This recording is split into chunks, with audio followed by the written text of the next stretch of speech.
Now back to Joan Esposito, live, local, and progressive on WCPT 820. You probably heard about the United Nations vote. The United Nations vote, it was a non-binding resolution urging Russian withdrawal from Ukraine. 93 countries voted in favor, 65 abstained, 18 voted against it.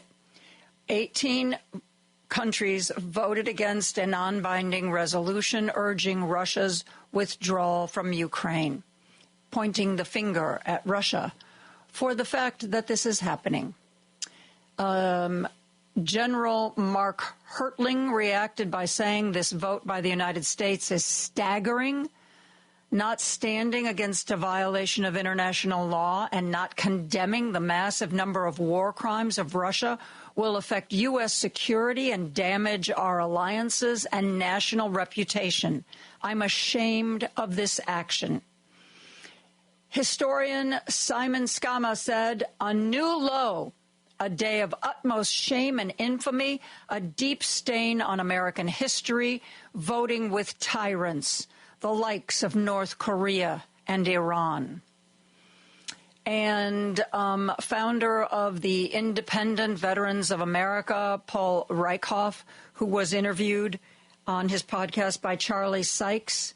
Paul Reichhoff, again, founder of Independent Veterans of America, said this: what a disgrace for our nation on the third anniversary of Russia's invasion of Ukraine. Trump has put America firmly on the side of the bad guys. With Russia, North Korea, Belarus, and Hungary, Americans are embarrassed, our allies are stunned, and the hashtag our enemies are celebrating is flourishing. Trump does not speak for most Americans on Ukraine with votes like this. Most Americans support Ukraine, and an overwhelming majority of American veterans support Ukraine, even if our radical and reckless president does not. When I invited Professor Joel Ostrow from Benedictine University to join me on the air today, it was to talk about the third anniversary of the Russian invasion of Ukraine. But it seems that there is more to talk about.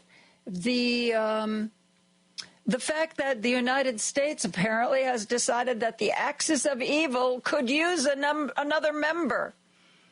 Joel Ostrow joins us now. Hey, you know what? This is a switch. I'm being the Debbie Downer today, Joel. It is kind of a continuation of our discussion last week, isn't it? Yes, it really is. I guess we should have seen this coming? Oh, yeah, no, it's no surprise. We knew it was coming.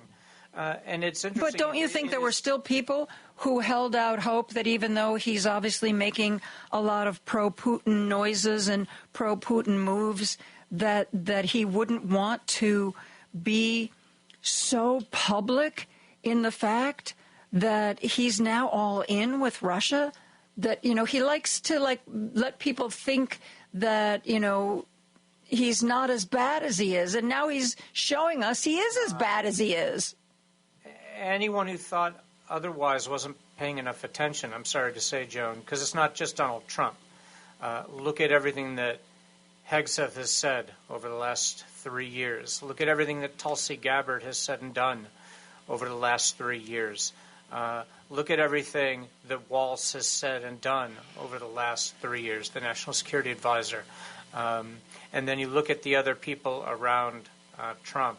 It is difficult to find the words to accurately capture what has happened. It is certainly scandalous, but I do disagree with the last person you quoted. This is the ruler of our country, and we did install him. The American people support this horrific action because we're not in the streets. Our elected officials are not doing anything about it. Nobody's doing anything about it. The military is not doing anything about it. The Secret Service isn't doing anything about it. The FBI isn't doing anything about it. Nobody's doing anything about it. The United States is a rogue state now. And our allies are thrilled because our allies are mass murdering dictatorships, committing genocide, are terrorist states and state sponsors of terrorism, are the most closed, murderous authoritarian regimes the human race has ever known, referring to North Korea. Those are our closest allies. Our adversaries are the democracies, the liberal capitalist democracies. And that is what is so scandalous and shocking and catastrophic for the world. It will be a catastrophe. I don't really see any way around it. What that catastrophe looks like, I don't know, but it is difficult to see how, for those of us who still support the truths that we're supposed to hold to be self-evident, how those states that still embrace them will be able to weather the tumult that the shift in the United States of America means. It is going to require a complete readjustment of every country to the new reality that the United States is a rogue state. I'm ashamed. I'm ashamed right now of our country. It is difficult for me to even want to call myself American. It's embarrassing and it's inexcusable. But we have done this. We've allowed it to happen. There was a bulletin. I don't see an extended article on it yet, but in the last half hour there was a bulletin topping the Washington Post saying that the framework of an agreement for Ukraine to give us their rare minerals has been worked out. In case you're in the audience and you don't know what I'm talking about, Donald Trump has said to Ukraine mines these minerals. Calling them rare earth minerals isn't exactly accurate, but they're rare, and we want them. And Donald Trump basically said to Zelensky, you give us those and we might continue to aid you.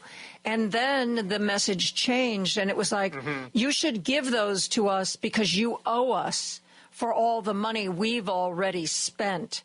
You just should simply pony up those minerals as a payment. And it's been a very controversial, very Trumpian quid pro quo kind of a thing. And I don't know what. Misreported. Yeah, I don't know what the. Misreported. Here's why Ukraine is quite happy to sign that agreement. Because in order for Ukraine to be able to live up to that commitment, Ukraine, with support from the United States and its allies, would have to kick Russia out of the territory it occupies, because the territory Russia occupies contains most of those minerals that agreement would cover. And you are correct that Trump and his clan that controls this country now is demanding now those minerals as payment for money already given. Can I speak to a moment about U.S. spending on Ukraine since the beginning of 2022? Absolutely. Because it is shocking. So since the beginning of 2022, so 3 years and 1 month by this data, the United States gave in military aid, so we're talking about ammunition, weapon systems, military equipment of all kinds, roughly $68 billion. There's a rounding error in there, but let's call it $68 billion because it doesn't affect the overall impact. That's $68 billion of military spending on Ukraine amounts to 0.3% of total U.S. spending. But that number's not relevant because we always compare countries in terms of their foreign aid commitments, not on their spending, but on their gross domestic product. Why? because gross domestic product reflects the ability of a country to spend on a political priority. Oprah donates $100,000. Yeah, somewhere, and it's like small change. Joan Esposito donates $100,000, and that's front page news because of capacity to pay. The country's capacity. If we chose to tax the rich more, we could do more, whether domestically on healthcare or in foreign aid. So, as a percentage of our gross domestic product since the beginning of 2022, that $68 billion of military spending amounts to 8/100ths of a percent, not 8%, 8/100ths of 1% of our gross domestic product. Now, if you want to talk about total American aid to Ukraine, so that would include helping to keep their energy infrastructure alive, medical assistance, food assistance, and the rest, then we're talking 15/100ths of 1% of our gross domestic product. As a comparison, Germany in that time on total aid has given 4 times the amount compared to the United States. Denmark has given, what would that be, 20 times the amount of the United States. And the rest of Europe falls somewhere between that 4 times and 20 times. Canada's given almost 5 times that amount in terms of percentage of gross domestic product. And even still, that exaggerates the picture, because let's go back to that military spending, as we talked about before many times. That $68 billion, of the $68 billion, roughly $5 billion has actually reflected in things given to Ukraine. The money goes primarily, oddly enough, to what we would call red states, Texas, Alabama, Mississippi, South Carolina, into the defense industries, to the factories, the military-industrial complex, to replace the weapons that we have sent. The weapons that we send to Ukraine come from our existing stockpiles. The money that we spend goes to replace those with newer, more capable, more advanced weapons that employs Americans who get paid union wages, good wages with benefits, money that goes back into the economy when they buy cars, build houses, and the like. So about 62 of the $68 billion in military spending actually is spending on the U.S. economy. Mm-hmm. Yep. It reflects that, and let's not say that the Trump administration doesn't know what they're talking about. Certainly, the person occupying the Oval Office has no idea what he's talking about. But the people around him know exactly what they're talking about, and they're thieves.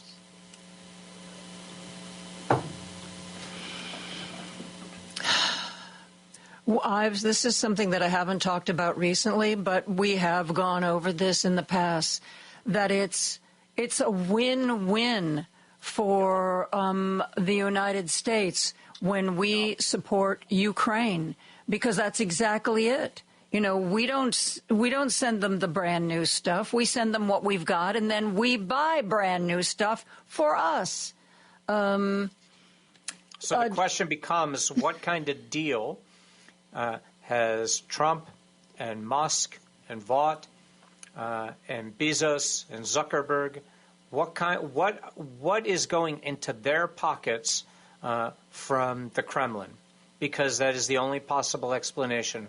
What are they going to get from that murderous, genocidal government that so enamors them of allying with, as you put it accurately, the axis of evil, and joining that axis of evil, rather than honoring the commitments developed over 250 years and solidified over the last 80 years? What justifies annihilating all of that? Only a few people are going to enrich themselves even more than the filthy rich that they already control. We are joined by political science professor Joel Ostrow, We are talking about the third anniversary of the Russian invasion of Ukraine, and the fact that the United States seems to be one of the bad guys these days. We're going to take a break and be back right after this. Joan Esposito, live, local, and progressive on WCPT 820. Political science professor Joel Ostrow from Benedictine University joins me. We are talking about Ukraine. I found the write-up of the framework. Siobhan O'Grady writes about it in the Washington Post. The U.S. and Ukraine have agreed to a framework for an expansive minerals deal, according to a Ukrainian official. The White House has not confirmed. The Trump administration had pushed Ukrainian President Volodymyr Zelensky to repay U.S. war aid with such an agreement amid broader pressure to come to a peace deal with Russia. The framework for the deal would grant Washington access to Ukrainian mineral wealth on, quote, much better terms, unquote, than those offered in an earlier proposal that Zelensky was not swift to accept. It does not include any mention of $500 billion, a figure that Trump told Fox News he wanted in equivalent rare earth minerals to repay U.S. war aid to Ukraine. Zelensky firmly rejects claims that Washington has sent $500 billion to Ukraine, saying the figure is closer to $100 billion in aid to Ukraine. That includes the non-military aid. Yeah, it's about the philanthropy, the humanitarian stuff. Yeah. And I'm sure you also saw this, Joel. It was reported yesterday or the day before, because, Donald Trump was saying, oh, well, there need to be fresh elections in Ukraine, something that is utterly impractical. So Zelensky said, if there were to be certain concessions, like you get Russia out of Ukraine, I will resign. You want me? You want a different government here? I'll quit, but I'm not going to, just quit with no agreement on your side to doing something that we want. What did you think of that? This is how idiotic those who are running this country now are. The Secretary of Defense, Pete Hegseth, was on with Piers Morgan, not exactly a Marxist, and was parroting this idiocy that President Zelensky is a dictator because he hasn't stood for elections, and saying the United States was able to hold elections. Franklin Roosevelt ran for re-election twice during the Second World War. And then he asked, how was that possible? And Piers Morgan looked at him like the idiot that Hegseth is and said, nobody was occupying the United States at the time. The United States wasn't fighting for liberating its own territory. And, Hegseth was, hamina. He didn't know what to say to that. No. He didn't get in that position because he was so idiot. bright. Yeah. It is the utter failure of even those I normally consider to be among our better correspondents, whether on CNN or elsewhere, including in print. Why has not a single journalist thrown back at the idiots running this country right now and the criminals? Why have none of them thrown out? Why are you okay with Putin being in power for 26 years and never once holding a free and fair election, having murdered all serious opposition, having exiled all mid-level opposition, having imprisoned all low-level opposition, having seized the assets of any who had dared to donate money to try to support or create political opposition, seizing the assets of those he has not sent to hard labor in the gulag or murdered or exiled? One person has asked, why it's okay for Putin to be a dictator who does not stand for election, but it's not okay for Zelensky, whose country is occupied, who was democratically elected, who's fighting for democracy, not only his, but the whole world's democracies. It doesn't make any sense, and it is, you can tell I'm upset by all of this. Yeah. As any reasonable person would be. Yeah. And as we talked about last time, all of this that we're talking about today, Ukraine, is only one of those rabbits that I referenced last week. It's a big issue. But this is part of this cult's strategy to overwhelm our society with scandalous after scandalous after scandalous act.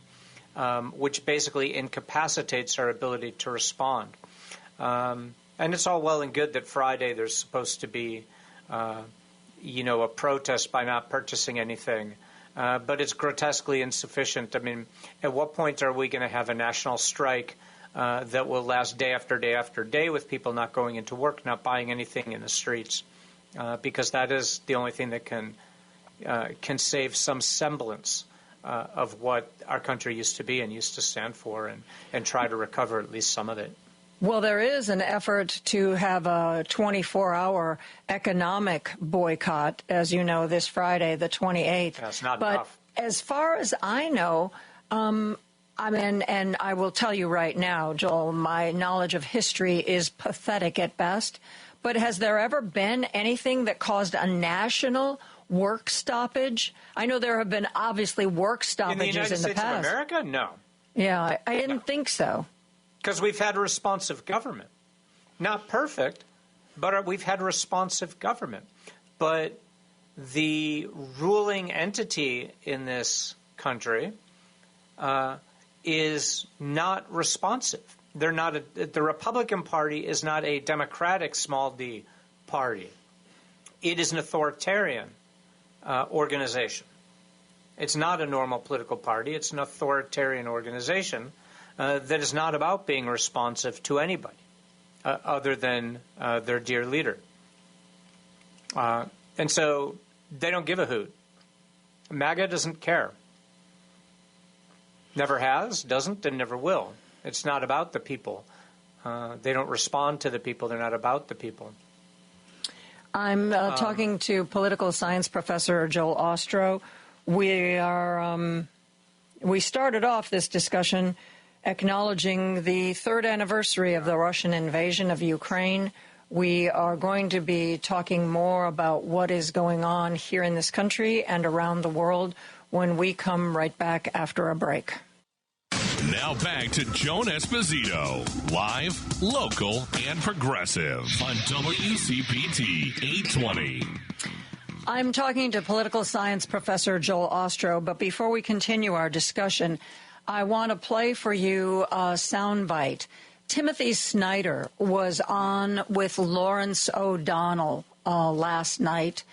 And Timothy Snyder, for those of you who don't know, well, he's written a number of books, but the one that he is most famous for is a very small, very easy to read, very quick to read book called On Tyranny, where he lays out like the first thing is, basically it's a sort of a how to resist. He talks about things like don't obey in advance.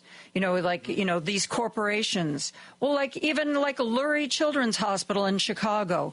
Nobody told them. They didn't get any notices that they were going to lose federal money, but they were afraid that they would lose federal money. So they announced that a certain care for transgender kids was going to be paused, because they were afraid that somebody would see what they were doing and cut off their funds. But they weren't being ordered to do this. They weren't being threatened with a loss of federal funds. They just were obeying in advance. Anyway, Timothy Snyder is a real expert on authoritarianism. He's also a historian.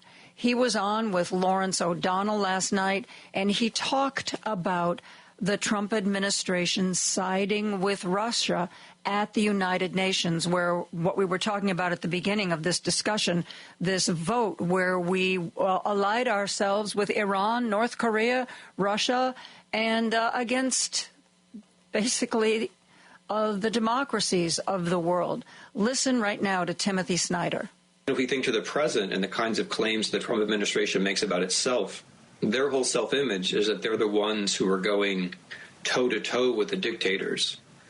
But it's more like, cheek to cheek. I mean, what they're doing is they are creating a world in which life is going to be much easier for dictators and much harder for countries like Ukraine that are trying to be democracies and trying to hold their own. And like that, not toe-to-toe, but cheek-to-cheek. Yeah. I knew Tim long ago. It's been many decades since we've spoken to each other, sadly, a few. But he's great, and he's on the mark, and is really maybe the only one who's had a voice since 2015 as loud as mine, warning of the oncoming dictatorship in the United States of America, and how the steps that have been taken step by step with the interruption of the 4 years of the Biden administration, how alarming it has been. The only difference I would have with that clip, and I know that I'm sure in the rest of the context Tim made clear, so I feel comfortable adding this to it, is he sees the United States of America under Trump, under this group that has seized power, as moving away from democracy at a very fast clip. We are far down the path towards dictatorship, and I would say far enough down the path that the democracy we used to have is not recoverable.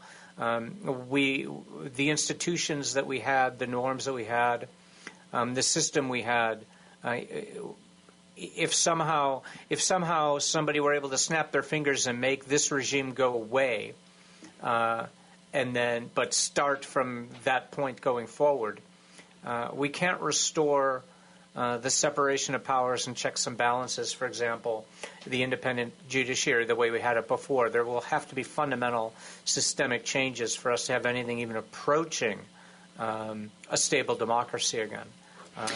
The ways we even if the congressional, if the legislative branch, if enough Republican constituents are hurt so that the Republican leaders realize that they will not keep their jobs unless they ameliorate some of the pain that's coming toward their voters. And so that might require resisting, standing up to Trump. Lisa Murkowski did I read that just this morning, where she admonished the Republicans in the Senate to begin standing up to Trump?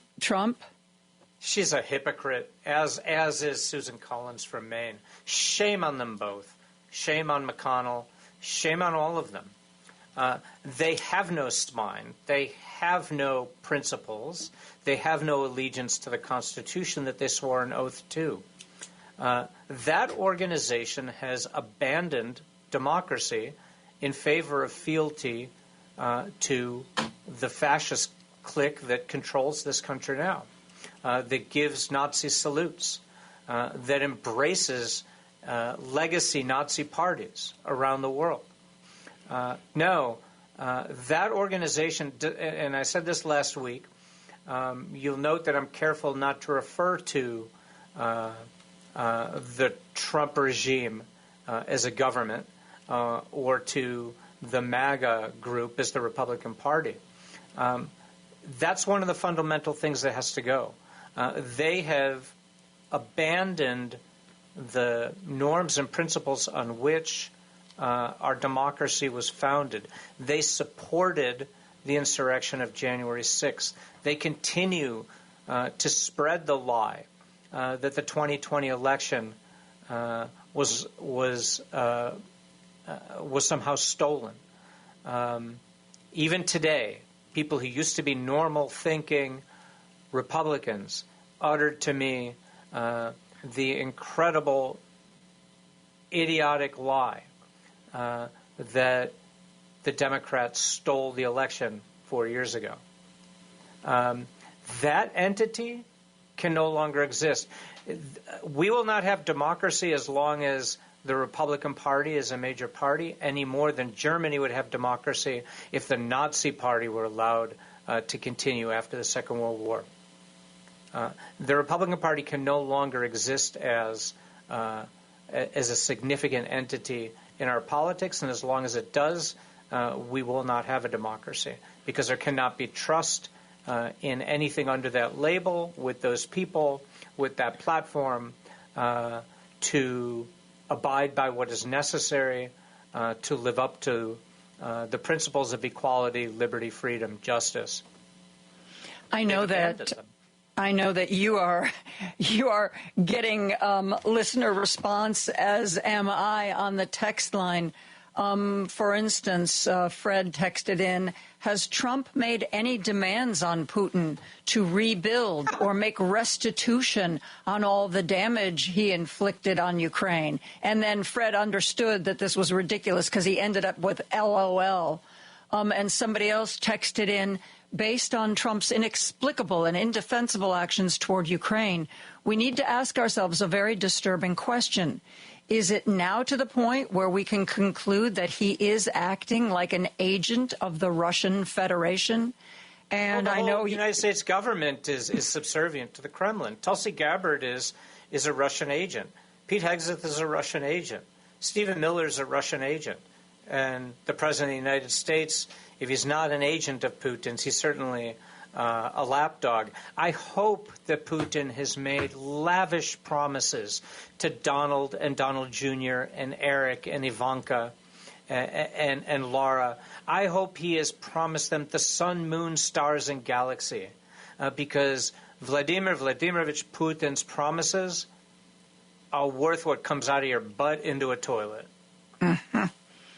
And I know you got my friend Dave, who lives in Hawaii, wanted to know if the fact that Donald Trump is now advocating for Putin means that somehow Putin won't ever use nukes in Ukraine or anywhere else. Is it off the table?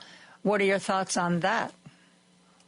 What makes the behavior of this shameful country of which we are citizens, Joan, is that our government negotiated with Ukraine in 1993 and signed, it might have been 1994, I'm bad with dates, a treaty that carries the force not only of international law, but United States law, because it was ratified by a law of the Senate, signed into law by the President of the United States at the time, under which Ukraine gave it up its nuclear arsenal. It had the third largest nuclear arsenal on Earth. The United States had the largest. Russia had the largest. The United States had the second largest.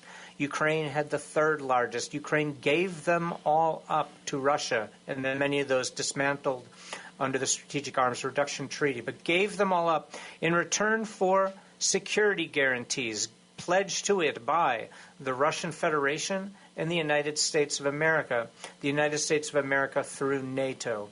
When the United States of America, it became clear in 2014, was not going to honor that obligation because we foisted upon Ukraine the Minsk Accords, which Putin never had intention of honoring, having already seized Ukrainian territory, Crimea and part of the Donbass.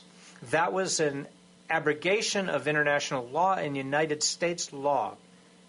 And so they then asked for NATO membership to protect the rest of its territory because the law that we had signed, the treaty we had signed, had already been shredded. We did not live up to it.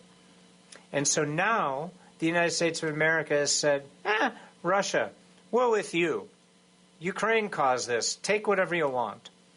So if anything, so that's one aspect of the nuclear issue. As to David's question, if anything, it makes it more likely that Russia, if it decides, could use nuclear weapons in Ukraine. Because who's going to oppose Russia now? Where's the deterrent? There is no deterrent. We're not just a Russian ally, we're a subservient stooge to the Kremlin. A lot of people believe that should we somehow undermine Ukraine to the point where Russia sees victory there, that Vladimir Putin will not stop with Ukraine. I know the people of Moldova have been very nervous since this invasion took place, and the Baltic states as well. Do you think, with the high cost Russia has paid for what it's gained in Ukraine, and also, rumors of Putin not being in the best of health, would it stop with Ukraine, or would he continue on? Maybe that's how the cabal in Washington is going to spin this out. Maybe we will be producing weapons for Russia now, if we're a Russian ally. Please, there's got to be a line that even the most spineless Republicans, there's got to be a line in the sand somewhere for... Show me a spine, and then I'll believe there's a spine. I understand that this is 3 years since the beginning of this invasion. You know as well as I that I have dear friends in Ukraine, both Ukrainians and Americans, who have been there trying to do work to help keep the people alive. And so this angers me, and you know how I feel about Putin and how brutal that dictatorship is. But in the end, my agitation is because I've lost so many dear friends, politicians and investigative reporters, to bullets to the back of the head, thanks to orders from Vladimir Putin. And I have for years warned and seen that coming now. Donald Trump has just nominated to be the Deputy Secretary of Defense, a man who pledged to kill for him, meaning kill here for him, to deploy U.S. troops to kill here Americans. You talking about Graham Allen, the podcaster? Yeah. Who's now, I guess, second in command under Pete Hegseth? Because I saw this morning on social media. Was it the deputy head of the FBI? It was one of the two. I can't remember which one. Oh, yeah. There's another gem. But Graham Allen was a podcaster. Joint Chiefs as well. And he's been hired by the Department of Defense under Pete Hegseth. He has previously claimed that Taylor Swift is a, quote, a witch and a devil who uses, quote, straight witchcraft. That is now the guy under Pete Hegseth. I'm sorry, I got my hacks wrong. It's the nominee to be the chairman of the Joint Chiefs of Staff who promised to kill for Trump. Oh no, who is that? I hadn't. The chairman of the Joint Chiefs of Staff. I know the 3-star lieutenant general who is unqualified because he's never led a branch before to be chairman of the Joint Chiefs. Oh my goodness. Oh my goodness. So no, I don't see any spine. And somehow Lisa Murkowski and Susan Collins have positioned themselves so that people think they're somehow centrist. They're as extremist, spineless, MAGA stooges as all the rest of them in Congress who falsely carry their label Republican. We need to take a break. A fascist dictator in power. Joel Ostrow and I are talking about Ukraine and Russia and our allegiance to Russia. We are going to continue this discussion when we come right back after this. Joan Esposito, live, local, and progressive on WCPT 820. And I am joined by political science professor Joel Ostrow from Benedictine University. He is an expert on all things Russia.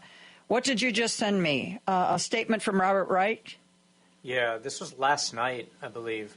And he posted this. He was in the Clinton administration, right? The Secretary of Labor, yeah. Yeah. Robert, is it Reich or Reich? Do you know? Reich. Reich. So it's not like the German Reich. Okay.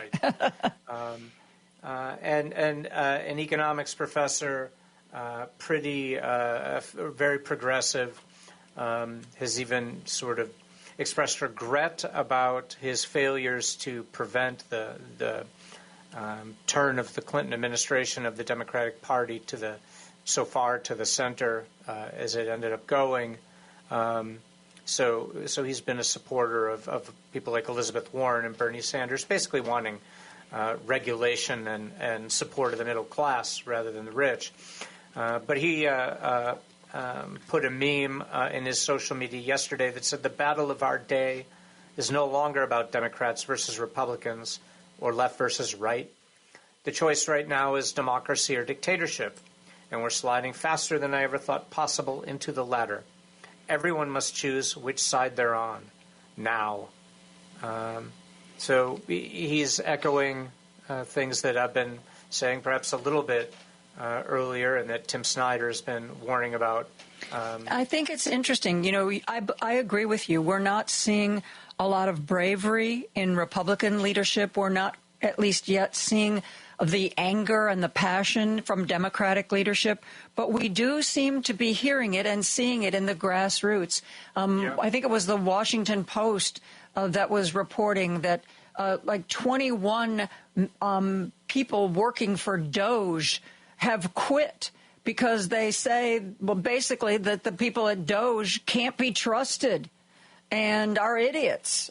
It seems to be the resistance this time around is ground up, and maybe that's what it has to be, Joel. Yeah, but there still needs to be some kind of leadership. The only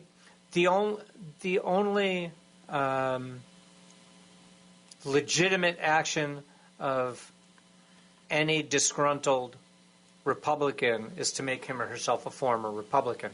If they keep the label, like if you walk with a Nazi and you talk like a Nazi and you salute like a Nazi, guess what? So Liz Cheney, Adam Kinzinger, Michael Steele, there's a handful. But you run out of names really damned quickly. And the overwhelming majority are enthusiastically embracing the fascist dictatorial orientation of the MAGA cult that has seized power in this country. It's the only way. It's the only way I will describe the regime in control, because any other description allows people to be comfortable, such as your last caller in the last segment.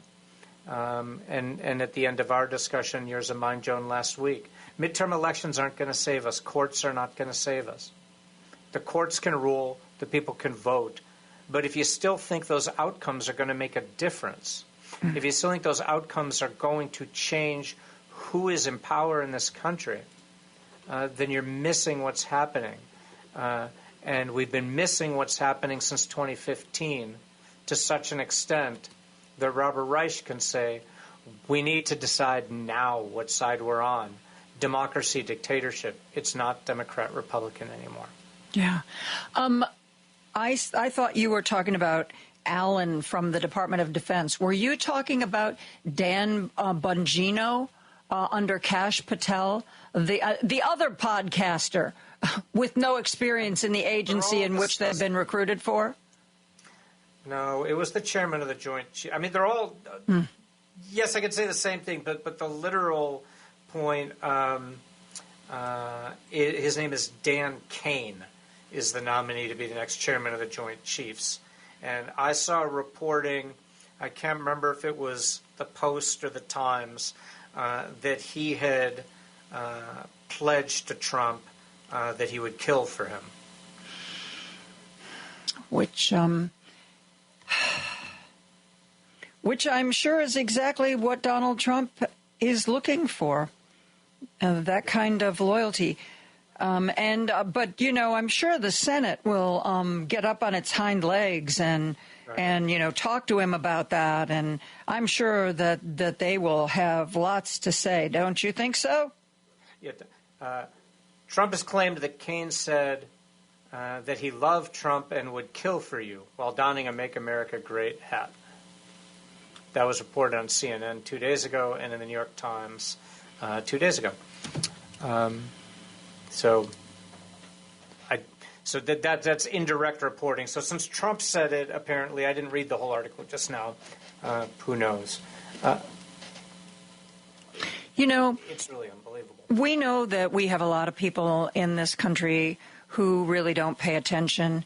The ones who are now saying, "Oh, I didn't realize he said he was going to do this. I wouldn't have voted for him if I'd have known he was going to do this." So there's the low information voter, the uninformed voter. There are what I call like the anarchist voters who just hate government and say, just get in there and take a sledgehammer to it because there's too much, and we'll just put the pieces back together. But I think that there are some people who are well-informed, who know that government being completely disassembled isn't going to be good for anybody in the long run. People like this guy who you're talking about for the Joint Chiefs, when I try to think of what's motivating somebody like that, Joel, I keep coming back to racism. Because the dog whistle with Donald Trump is that he's going to make America white again. Get rid of DEI. Get rid of all those black people. Get rid of all those women. Remember when you didn't have to compete with any of them for a job or a promotion? I think that's the secret sauce. I don't know. What do you think? I think the racism and hate is a tool. It's a tool for power and greed. I think that's always been the case. Sure, Hitler was anti-Semitic, but his genocidal campaign against Jews was a tool to rally Germans for his broader designs, for power, for conquest. And in this regime, who knows what Trump and Bannon and the others actually think. They certainly are people who express and act on hate, but they are still using hate as a tool to amass power and amass wealth for themselves and the cult around them. The broad brush of people, whether they were Germans in the 30s or Americans in the 2020s, we are not evil people. We don't sort of impulsively hate others, but fear can motivate us to do hateful things, and that is what they do with the fear-mongering around immigration and all the rest. Fear of the other, and if you can foment fear, you can move people to act on hate, and that is a timeless understanding that leaders with bad intent have known forever.